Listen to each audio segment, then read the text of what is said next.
ምንም አይነት ፈተና ይምጣብን እግዚአብሔር አውቆት በልካችን የተለቀቀ የኔስ ፈተና ብዙ ነው የተለየ ነው ብለን ልናለቃቀስ አንችልም። እግዚአብሔር ካቀም በላይ ማንም እንዲፈተን አይፈልግም። ስለ ክርስቶስና ስለ ወንጌል መከራ መቀበል ምን እንደሆነ ካልገባን የሰይጣንን ወጥመድ ልናሸንፍ አንችልም።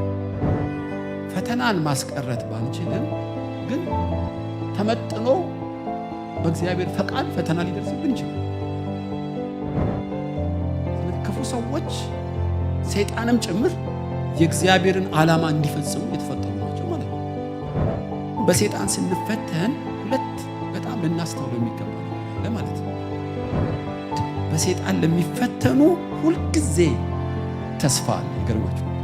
ይሄ ተስፋ አንደኛው በእነዚህ ፈተና ሰዓት ምን ማድረግ ይገባናል?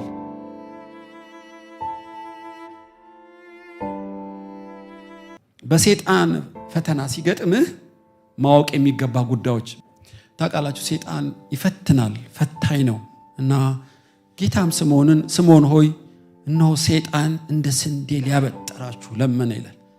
እንደ የሐዋርያቱ መሪ ስለሆነ ለጴጥሮስ ይናገራል እንጂ 11ዱንም ነው ሊያበጥራቸው የለመነው። እንግዲህ ሴቶች ያውቃሉ በእውነት እንደ ስንዴ ማበጠር ምን እንደሆነ እና ታውቃላችሁ። ስንዴ ወደ ላይ ከፍ ከፍ እናቶች ያደርጋሉ፣ ያንገዋሉታል። ከዛ እንደ መንሽ ነገር አለ፣ ንፋስ ይመጡበታል።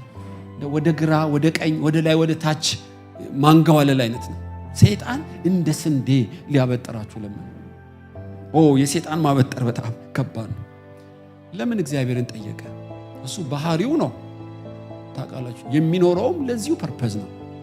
ነገር ግን እግዚአብሔር ሳይፈቅድ በቅዱሳኑ ላይ ምንም እንደማያደርግ ክፉንም እግዚአብሔር እንደሚቆጣጠር ፍንጭ የሚሰጥ ክፍል ነው። በእውነት ሰይጣን እንደፈለገ ቅዱሳንን ሊፈትናቸው አይችልም እግዚአብሔር ካልፈቀደ በቀር እና ሰይጣን ጴጥሮስንና ሐዋርያቱን ሊያበጥራቸው ለመነ። ትዝ ይላችኋል በኢዮብም ላይ ይሄው ኢዮብ አንተን ይፈራሃል፣ በምድር ዞርክ ተመላለስክ፣ ኢዮብን አየኸውን? ዙሪያውን አጥረኸው በልጅና ከብትና ጤና ባርከኸው ስለምን አያመልክህም? እስኪ ፍቀድልኝና ንብረቱን ልንካው፣ ይሰድብሃል አሉ።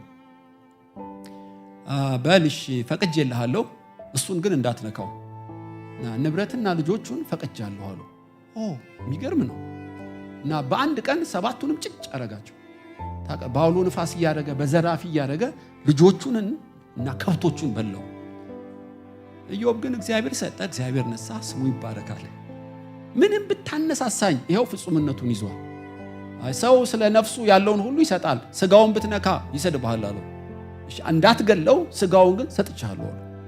ታውቃላችሁ የሆነው እና በቁስል መታው፣ በገል ቁስሉን ይፍቅ ጀመረ። ቀንና ሌሊት መግል ነበረ። ኢዮብ ግን ፍጹምነቱን ያዘ። የፈለገ ነገር ይምጣብኝ ስጋዬን በጥርሴ ይዛለሁ፣ ቢገለኝም እጠብቀዋለሁ። ፍጻሜውን የኢዮብን ታውቃላችሁ። ስለዚህ ክፉ መንፈስ ክፉ ሰዎችም በእግዚአብሔር ቁጥጥር ውስጥ ናቸው ማለት ነው። ሆኖም ክፉ መንፈስም ክፉ ሰዎችም የእግዚአብሔርን ሥራ ሊያቆሙም ሊያዘገዩ ናቸው። እግዚአብሔር ግን ክፉን ለክፉ ፈጠሩ ይላል። እንዲያውም ጥቅስ ልስጣችሁ። በምሳሌ 16:4 ላይ እግዚአብሔር ሁሉን ለራሱ ፈጠረ፣ ኃጥአንንም ለክፉ ቀን። በጣም የሚገርም ጥቅስ ነው።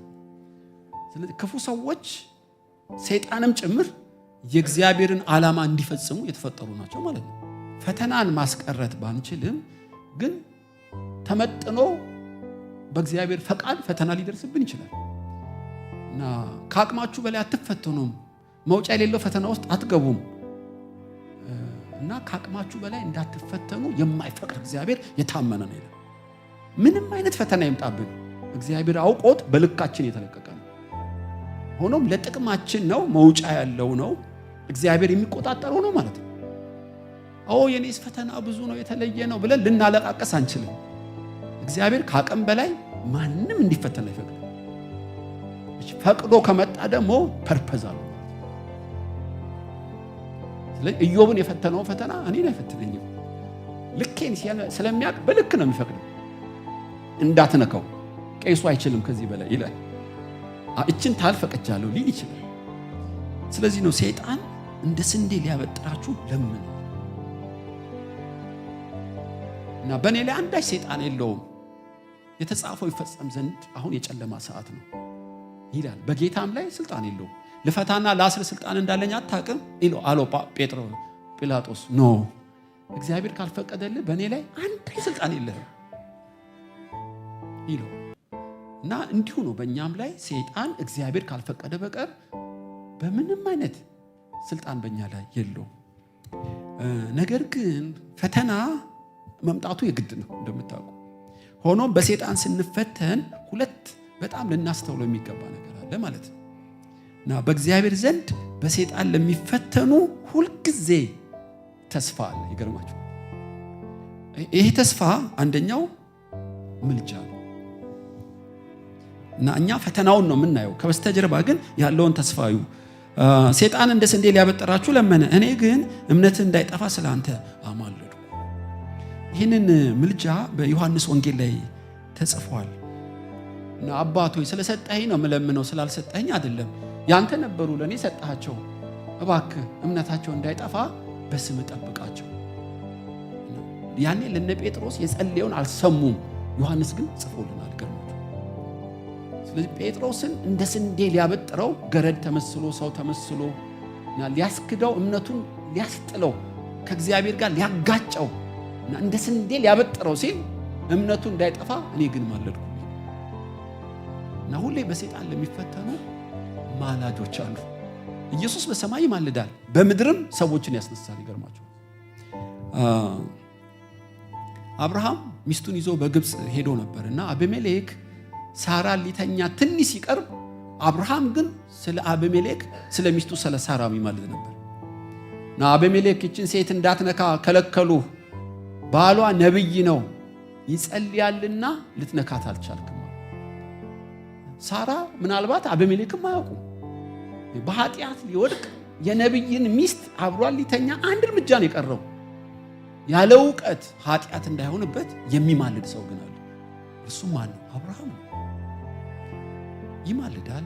ሰይጣን ሎጥን ፈትኖታል። በሰዶም ገሞራ በኃጢአተኛ ኑሯቸው በሴሰኛ ኑሯቸው እየተፈተነ የኖረውን ሎጥን ያዳነ ይላቸዋል። እንዴት ዳነ? አብርሃምም ስለ ሎጥ በእግዚአብሔር ፊት ይማልድ ነበር ይላል። እኛ ሁሌ ፈተና ወደኛ ሲመጣ አንዱ በሰይጣን ለሚፈተኑ ከእግዚአብሔር የተሰጠው ተስፋ ምንድነው? ማላጆችን እግዚአብሔር ያስነሳል። እኛ ላናቅ እንችላለን፣ እግዚአብሔር ግን ማላጆችን ያስነሳል። ቢንያም የያዕቆብ ትንሹ ልጅ የወርቅ ዋንጫ ሰረቀ ተብሎ በግብፅ ተያዘ። ትይዝላችኋል። ይሁዳም ወደ ዮሴፍ ቀርቦ ስለ ቢንያም የማለደው ምልጃ በጣም ነው የምትገረሙት። በእርግጥ እሱ ሌባ ነው፣ ተወው፣ እኔ ስለሱ ራሴን እሰጣለሁ። አንዳንዱ በግልጥ የሚማልዱልን አሉ፣ ሌላም በስውር እግዚአብሔር የሚያዘጋጃቸው አሉ። ዘካርያስ ምዕራፍ 3 ላይ ካህኑ ኢያሱ እድፋም ልብስ ለብሶ ነበር፣ በእግዚአብሔር ፊትም ሰይጣን ይከሰው ነበር እና መልአክም በስተቀኙ ቆሟል። ይሄ መልአክ ኢየሱስ ነው ይላሉ በብሉይ ኪዳን አዋቂዎች። እና እድፋም ልብሱን እንዲያስወግዱለት የሚማልድ ክርስቶስ በቀኙ ቆሞ ነበር እና ልብሱ ተቀየረለት፣ ሰይጣንንም እግዚአብሔር ገሰጸው። እና በሰማይ የሚማልድ ኢየሱስ በምድርም ስለኛ የሚቃትቱ ብዙ ቅዱሳን ሰዎች እግዚአብሔር አዘጋጅቷል። እና በሰይጣን ፈተና ለሚወድቁ ሁሉ በእውነት እግዚአብሔር የሚጸልዩ ሰዎችን ያስነሳል። ብቻችንን አይደለም። ሰዎች የሉኝም የሚለምንልኝ የለም እንላለን። መንፈስ ቅዱስ ግን በማናቀው ሰው ውስጥ በልሳን የሚቃትቱ እና በህልም ተረድተው የሚጸልዩ ብዙ ማላጆችን በስውር ያስነሳል። እግዚአብሔር በፈተና ውስጥ በሰይጣን ፈተና ስንወድቅ ማላጆች ማስነሳት ብቻ ሳይሆን ንስሐ እድል መስጠት ብቻ ሳይሆን ውድቀታችንን ለሌሎች ማምለጫ አድርጎ ይቀይረዋል። ይገርማችሁ በህይወቴ እንደዛ ሆኗል። እና እነ ጳውሎስ እንደዛው ነው። በቃ ብዙዎችን ሲያጽናኑ በማንኛውም ሐሳብ ወንድም ቢወድቅ እናንተ ብርቱ የሆናችሁ ወንድሞች እርዱት፣ በሐሳቡ አትፍረዱ። ለምን ሲቀጠቅጥ ነበር ጳውሎስ። ኢየሱስ ምሮት ንስሐ ሰጥቶት እና ሐናንያ የሚጸልዩ ሰዎች አስነስቶለት ሰው ከሆነ በኋላ እሱም ለሌሎች መማለድ ጀመረ። በሐሳባቸው አይፈርድም። ጴጥሮስም እንደዚሁ ተማልዶለት ስላመለጠ በፈተና ያሉትን ይማልድ ጀመር፣ ብዙዎችን ያጽናና ጀመር። በሰይጣን ፈተና ስንወድቅ በእግዚአብሔር ዘንድ ተስፋ መኖሩን ማሰብ አለብን። ምንድነው ተስፋው? አንደኛ ተስፋ ሁሌ ኢየሱስ በሰማይ ይማልዳል፣ በምድርም የጸሎት ሰዎች ያዘጋጃል። ሁለተኛ ተስፋው ምንድነው? በሰይጣን ወጥመድ ለሚወድቁ ሁልጊዜ ንስሐ አለ፣ እንዲመለሱ የእግዚአብሔር ፈቃድ፣ ደሙ ትኩስ ነው አሁንም ይሰራል ማለት ነው። ሌላው ተስፋ ምንድነው? ውድቀታችንን ለበጎ መቀየር ይችላል። ያኔ በኃጢአት ወድቀን በድካም ወድቀህ ዝም ብለህ እንድታለቅስ ብቻ አይደለም፣ በንስሐ ከተመለስክ ይቀይረዋል ታሪኩ። ይሄ እኮ እነ ጳውሎስ እነ ጴጥሮስ ምሳሌዎች ናቸው። ይሄው ሆኖላቸው የተመለሱ ወንድሞቻቸውን ያጸኑ ብዙ መልእክት የጻፉ ወንድምና እህቶች አሉ። ሁለተኛ በሰይጣን ፈተና ሲገጥመን በእግዚአብሔር ዘንድ ለሚፈተኑ ተስፋ መኖሩን ብቻ ሳይሆን መንፈሳዊ የጦር ዕቃ መልበስ ግድ አለብን። መንግስቱን ባህሪ ማወቅ ነው ማለት ነው። በሰይጣን ወጥመድ ስትገባ በሞራልም እንደ ጴጥሮስ በጉራ በጀብዱም አይሆንም። በእውነት እኮ የጴጥሮስ ምኞት እውነት ነው። ለኢየሱስ እስከ መጨረሻ ሊሞት ወኔ ነበረው። በእውነት ወኔው እንደ ጉም የተነነው የሚዋጋለት የእግዚአብሔር መንግስት ምን እንደሆነ ስላላወቀ ነው እንጂ እኮ ሻቦላ ታጥቋል። እንዲያውም የማልኮስ ነው ግንባ ጭንቅላቱ ሊተረተረው እኮ ሰዷል። ታውቃላችሁ፣ ስለ ኢየሱስ ለመሞትም ዝግጁ ነው ጴጥሮስ። ግን እንደ ምድራዊ የሽምቅ ውጊያ አይደለም የእግዚአብሔር ጦርነት አልገባው። ኢየሱስ አልፎ ሲያዝ እንደተሸነፈ ንጉስ ቆጠረው። እንዳሸነፈ ንጉስ አይደለም የገባው። የእግዚአብሔር መንግስት ባህሪ ያልገባው። ቢገባው ኖሮ ነፃ ለመውጣት ኢየሱስ ወደ መስቀል ሄደ ሃሌሉያ ይል ነበር። አልገባው። እንደታሰረ እንደተሸነፈ እንደተቀጣ እንደተጠቃ አድርጎ ቆጠረው። ስጋዊ ምኞትና መንፈሳዊ ተልኮ በጣም መረዳት አስፈላጊ ነው። የመንገዱን ባህሪ አላወቀው። ጥቂት ጊዜ አለ እኔ ወደሚሄድበት ልትመጡ አትችሉም። ወዴት እንደምትሄድኛ አናውቅም አለው ቶማስ። ወዴት እንሄዳለሁ አታውቁም ጥርሶ የምትለው። እነሱ የጠበቁት በሮማ መንግስት ጄኔራልና ሽምቅ ውጊያ አድርጎ እሱ ተዋጊ ሆኖ እነሱ አዋጊ ሆነው ድል ለመንሳት ነው። መንገዱንም የመንግስቱንም ባህሪ ያላወቁት። የሰይጣን ውጊያ አንዱ በሚገጥመን ጊዜ የእግዚአብሔር መንግስት የመብልና መጠጥ ጉዳይ አይደለም። ታውቃላችሁ፣ በመንፈስ ቅዱስ ሆኖ የእግዚአብሔርን መንግስት መረዳት በጣም አስፈላጊ ነው ከሰይጣን ወጥመድ ለማምለጥ። እና ዮሐንስ ምናልባት ይሄ ሚስጥር ትንሽ ሳይገባው አልቀረም። እና ኢየሱስ በሚሰቀልበት ሰዓት ከጌታ እናት ከማርያም ጎን ቆሞ ነበር። የመስቀሉ ሚስጥር ማርያምና ዮሐንስ ሳይገባቸው አልቀረም። እና ሲንቀጠቀጡም ሲጮሁም ተስፋ ሲቆርጡም አታዩ። መስቀሉ ጋር እስከ መጨረሻ ነበር። የእግዚአብሔር መንግስት ባህሪ የገባው ሰው በጣም ኃይለኛ ነው። የሚታይም የማይታይም ምንም ነገር ከክርስቶስ ፍቅር ሊለየው አይችልም። የመንግስቱ ባህሪ ከገባ ስደት ነው፣ ረሃብ ነው፣ ራቆትነት ነው፣ ሌጦ መልበስ ነው፣ ቅጠል መብላት ነው፣ መንከራተት ነው። ምንም ነገር ፍቅሩን አያበርድልን። ከምድር ጋር ሲቀላቀል ነው እየደከምን የምንመጣው። ጴጥሮስ ያደከመው ይሄ የእግዚአብሔር ምስጢር ኢየሱስ የሞተለት ኢየሱስ የኖረለት የእግዚአብሔር መንግስት ባህሪ በደንብ አልገባውም። ይገርማል። እሞትልሃለሁ የሚለው ገብቶት አይደለም። ሁለት የእግዚአብሔር መንግስት የእግዚአብሔር ዕቃ ጦር፣ አንዱ የመንግስቱን ባህሪ ማወቅ ነው፣ ሁለተኛ የመስቀሉን ምስጢር መረዳት ነው። እና እነ ጴጥሮስ ይሄ ጽዋ መከራ አልፎ መሰጠት ስቃይ ምንድነው በፍጹም አልገባቸውም። የመስቀሉ ምስጢር አልገባቸውም። የሞቱና የመከራው ምስጢር እነ ጴጥሮስ ምንም አልገባቸው። እንዲያውም ወደ ጓሮ ወስዶ አይሁንብህ እባክህ ይሄ እሰቀላለሁ ገረፋለሁ እንደዚህ እንዳታወራ ሁለተኛ ብሎታል። ታውቃላችሁ፣ አንተ ሰይጣን ከፊቴ ዞር በል የሰውን እንጂ እግዚአብሔርን አታስብ እንቅፋት ሆነኛል ብሎታል። ምንድነው ይሄ ሰው የሚያወራው ብሏል ጴጥሮስ። የክርስቶስ የመስቀሉ የመከራው ምስጢር አልበራለት።